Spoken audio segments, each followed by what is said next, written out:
Good morning, good day, good evening, whichever one it may be for you. Welcome to the Disc Golf Show. My name is Nick, and this is episode 19 of the 2026 season. This show is brought to you in part by our local pro shop, Final Nine Sports. They have two locations, one in Orangevale and one in Rocklin in Northern California. If you're in the area, check them out. Always support local. However, if you're unable to find what you're looking for at your local pro shop, we do have a remedy for that, and that is Disc Golf Deals USA. Go to discgolfdealsusa.com/disc golf show. Save 10% off of your entire order. Some exclusions do apply, but those big ticket items, large orders, get that 10% off. All that adds up. Save that money. As always, I do like to start off with good news. We have a bit of that today. We have a ton of that today. But let's get through some of the smaller items, such as Gannon Buhr turning 21 on May 7th, so shout out to him. At 21, he has one World Championship, two USDGC Championships, one European Championship, and 18 DGPT Championships. So that's a lot for a 21-year-old. So shout out to him. Happy birthday. Hopefully you have a good year this year, which it won't be a surprise. Shout out to Ben Callaway. He's been moved to the Icon team at Discraft. If you're looking to pick up his Icon team disc, you can get it. It is a Ben Callaway Icon Edition Z Swirl Undertaker, and that will be available at your local retailer soon. We do have a teaser that was posted by Prodigy on some new discs, and that ended up being a Prodigy and NERF collaboration. So Prodigy partnered with Hasbro to bring you NERF Soft Flight discs. There are 4 PDGA approved molds built for instant distance and accuracy, and they will be available May 28th online or at your local retailer. They are more along the lines of being able to be thrown indoors and stuff like that. So keep your eyes peeled for that. We're going to try to get our hands on some of those to give you some more information down the road. Today is PDGA ratings update day. So as always, let us know down below if your rating rose or fell. Hopefully it went up, but we all know we have those times in which you don't do as well as you want and your rating drops. That just gives you more drive to get that rating up in the future. So let us know how you fared. We do have a little bit of kind of, not the greatest news, but kind of frustrations from a player. So Anneli-Tougjas Manniste, she vented about her recent trip to the USA, talking about her issues with Airbnb, car rentals, dealing with the weather, and stating that, you know, a lot of people think it's glamorous to be a professional disc golfer on tour, but it's not what you might think it is. She also did state that she does her best, and there are several other pros that edit their distances and their stats on scoring, because apparently some scorekeepers don't do it as well as the pros would like, because those stats do affect a lot of things. Not only your statistics as a player, but it probably affects your bargaining capabilities for sponsorships and bonuses and things like that. So if you're interested, go check her socials and you can see the specifics as to what she discussed. But she just said it's tough being a European player, having to come over to the US and deal with a lot of these unexpected issues on tour. And we do know that the majority of these tour players that are going event to event are not the ones that are flying in, staying at luxury hotels, you know, dealing with the things, the issues that you deal with as a normal everyday person when you're renting a car or getting an Airbnb, and issues that arise. They're not fun, but when you're dealing with those that affect your job, that makes it that much more difficult. So we hope things do get better for her in the future. I do want to run through these winners for the PDGA 2026 PDGA Tim Selinske US Masters Championship. It is a major. So I do want to acknowledge these players, both pro and am. So there's a few of them. So check this out.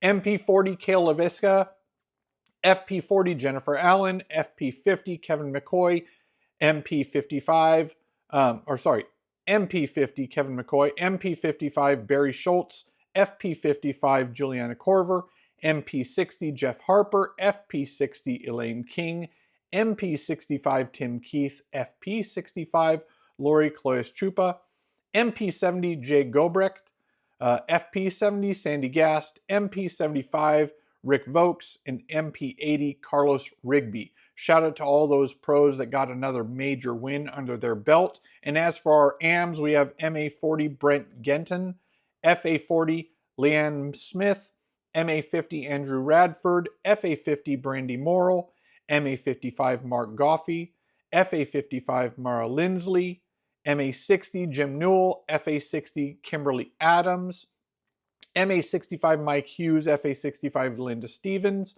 MA70 Pat Whitworth, MA75 Gene Kuba, and FA75 Patty Adams. Shout out to all those players at the Tim Selinske event and getting that on their list of wins.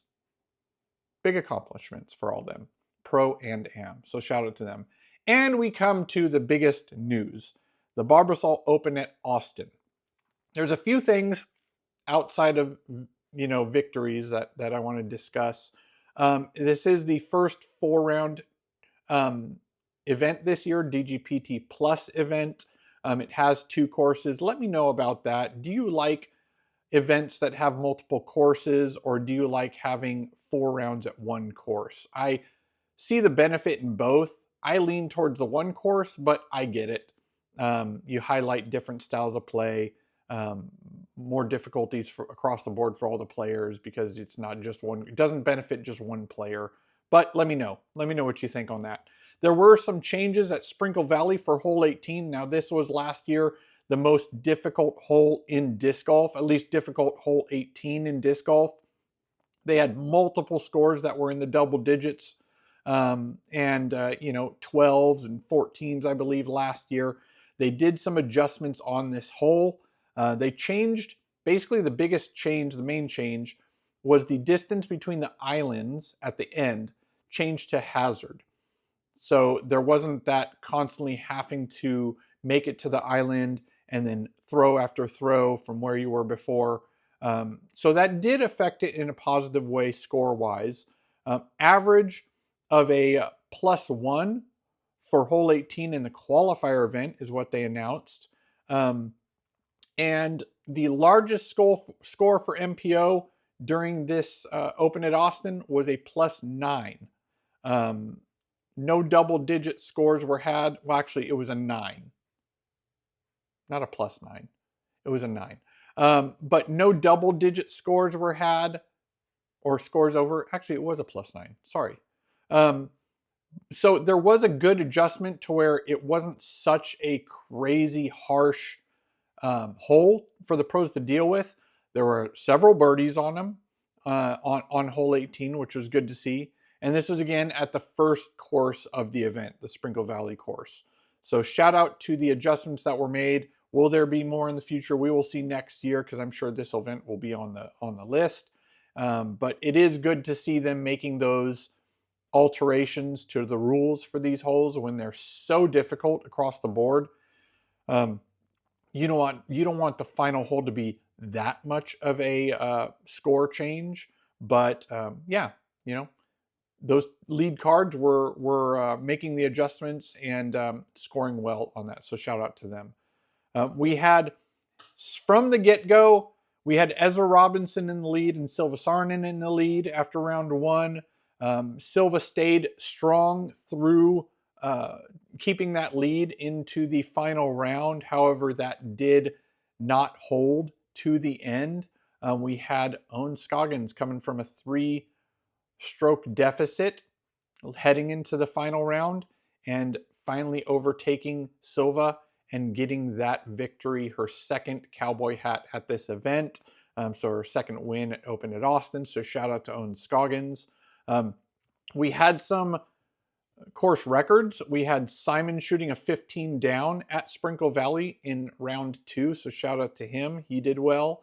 Luke Humphreys shot a 14 down, which actually held him in the lead going into moving day, moving over to the second course, so shout out to him. We also had a new name in the lead for a little while, that was Clay Edwards. So he was a new name in the spotlight. After 2 rounds, he was in solo second.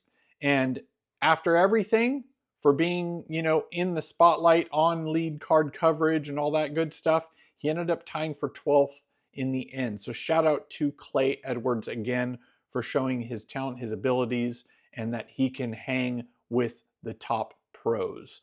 And again, we get to the biggest news of the event. It wasn't a lead card win. It was a chase card winner this time.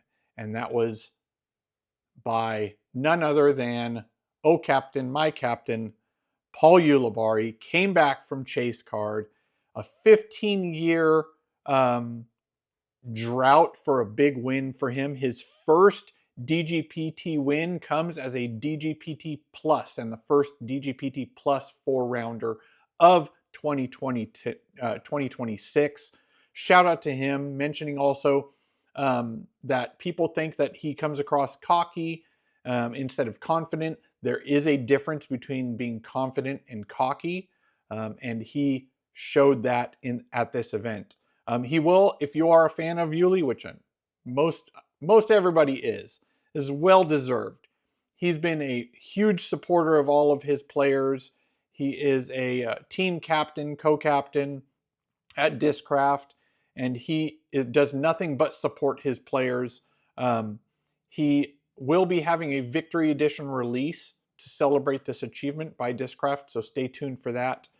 Shout out to Ezra also, Ezra Robinson having a bogey-free event. He didn't have one bogey this whole event, all 4 rounds. Shout out to him. But this event going into a playoff, a 1-hole playoff, and Ulibarri coming out on top, there's a lot that you sacrifice, depending on how you look at it, sacrifice, right? It was a Mother's Day.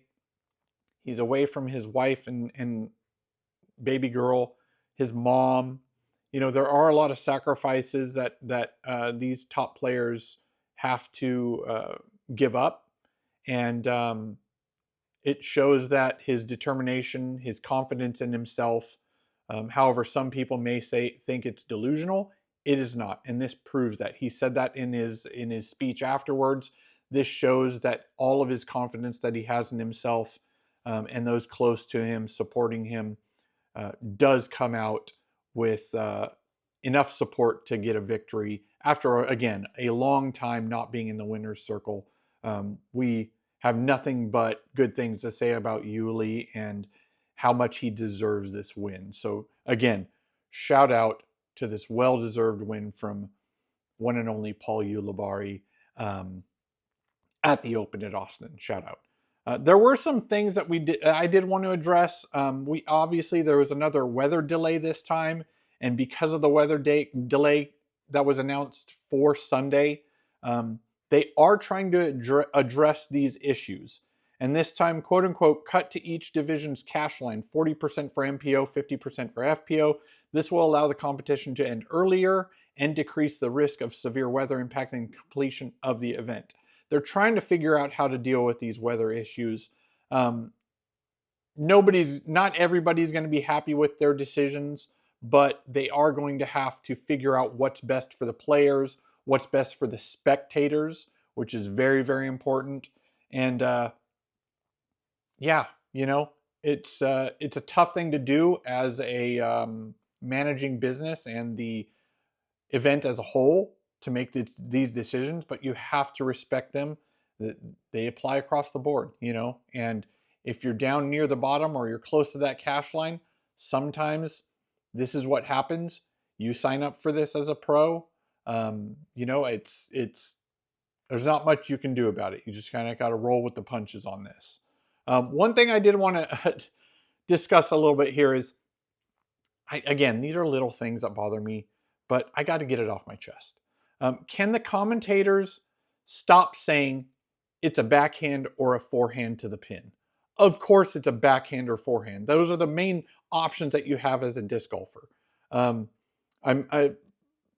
then also, I'm probably way off on this, but the Nate Perkins Des Redding team, though I like them both on their own, it seemed like a little bit of a forced combination for the commentating booth. I do prefer Perkins as an on-field reporter. He does well when he's out on the course. I am a huge fan of the Terry Philo team, but again, I've been playing for a long time. I've seen them, their support and their accomplishments across the board, and I do appreciate them when they're in the booth. Final thought though, guys, I want to say this. There are big wins, there are dominant wins, there are surprising wins, but wins like these are epic. They will go down in history as memorable victories. These will definitely be the ones that everybody remembers. And if you do not get goosebumps seeing Yuli in the winner's circle, you're dead inside. That's just my opinion. Again, big shout out. Very well-deserved victory from both Owen and Yuli. That does bring us to the question of the episode. Who is somebody that you'd like to see win their first DGPT event this year? First ever. Mine? I'd probably go with Silas Schultz. He's been rising the ranks this year. He's been doing better and better, showing he has the abilities, has the talent. But yeah, who's somebody that has yet to win a DGPT event or a big event in general? Actually, I should say, that you would like to see win one by the end of 2026. Let me know down below. Before I do move on to gear and equipment, guys, do me a favor. Hit that subscribe button, that like, share, and notifications. All the goods. It really does help, and I do appreciate it very much. Thank you so much for all of you that do watch. All right, we're at gear and equipment. This segment is brought to you by Disc Golf Deals USA. Again, go to discgolfdealsusa.com/discgolfshow. Save 10% off of your entire order. Some exclusions to apply, but carts, baskets, bags, apparel, large orders of plastic, that money adds up. Save that 10%. All right, so from what I found on PDGA, for some reason their full list of approved discs is not populating like he used to in the past. So I do have 5 here. And the first one being from Saddleback Discs. It's called the Theodore. It is the first mold of this manufacturer, so go check them out. Again, the links for all these discs will be down below. And then the other 4, we did mention them earlier. It's that Soft Flight Prodigy NERF collaboration by Hasbro. They have a putter, a mid-range, a driver, and the ultimate. So those 4 links, again, will be down below. Check those out. We do have some recent and upcoming releases. We had last episode, I did mention this, but I do want to shout it out again. Chris Dickerson's Signature Edition Roost by Discraft. The release, retailers were able to order this on May 1st, but the release will be on May 22nd. So go check that out. Discmania did recently announce the Buhr and Huk Lab stamps have been restocked. And then as for bags, Team Pound Octos, those will be available June 2nd at 9 a.m. Pacific Standard Time. And those are for the 5 pros Babcock, Donica, White, Hansen, and Sexton. So if you want to support them, you're looking for a new pound bag or your first pound bag, go check those out. And then last but not least, the most important item of your disc golf gear, your shoes. Idios Sports and Vessi are the 2 brands that really are very proactive in our sport. Idios Sports has the Syncrasy and Brawler, low top and high top, and Vessi has a plethora of variety of shoes. So go check those out down at the links below. And then that leaves us to the upcoming events, guys. Upcoming events, we have a week off between now and the next big event. And again, it is another DGPT Plus event, 4-rounder. And that is May 21st to 24th. the 2026 OTB Open presented by MVP Disc Sports. Again, DGPT Plus event in Stockton, California. As much as I want to attend it this year, I've been there the past couple years. I will be unable to be there this year. So I'm celebrating my 15th anniversary. So love to my wife. I love you. But yeah, let me know if you're going to be there. Although I am going to shout out to some of the pros if you guys do watch. If you're in the area before that event, send me a message. Would love to get you out and maybe get some video of you at some of our courses in the area. Either way, that brings us to the mailbag, guys. This is where we give you some products and videos to consume. Whether you've consumed them or not, they will be here for you to check out. As for the product, shout out to friend of the show, Fossa Disc Golf. If you're looking for an affordable disc golf bag, go check them out at fossadiscgolf.com. That will be the link down below. While you're there, if you use code SHOPFOSSA26 at checkout, you'll get 25% off of your purchase. It is a limited time offer, so go take advantage of it. And as for the video, guys, I'm going to fall back on this one. Disc Golf Pro Tour, Paul Ulibarri highlights at the 2026 Open at Austin. Go check it out. That link is down below for those highlights for Paul Ulibarri and his big victory. See how he got there, and that ending will definitely get you. All right, guys, another semi-short one, but that brings us to outro. End of the show. If you're looking, we always like to give you some options on save money. If you're looking for, again, a bag, check out that link for Fossa. You can go to Upper Park Disc Golf and use code DiscGolfShow. You can save some money there. Again, go to Disc Golf Deals USA, discgolfdealsusa.com/discgolfshow. Save 10% off of your entire order. Some exclusions do apply, but those big ticket items and large orders, that money adds up, that savings adds up. And as always, go shop local. If you are in Northern California, Sacramento area, you can check out Final Nine Sports at one of their 2 locations, one in Orangevale and one in Rocklin. Always support local. If you do have any items you want me to add to the next episode, next set of show notes, you can email me at discgolfshow@gmail.com. I'm more than happy to spread the word, spread the news of any items or events that you may be coming up in your area. And again, hit that subscribe button, that like button, share, and notifications, all the goods. It is very appreciated. Thank you so much. Yeah, I'll see you next week.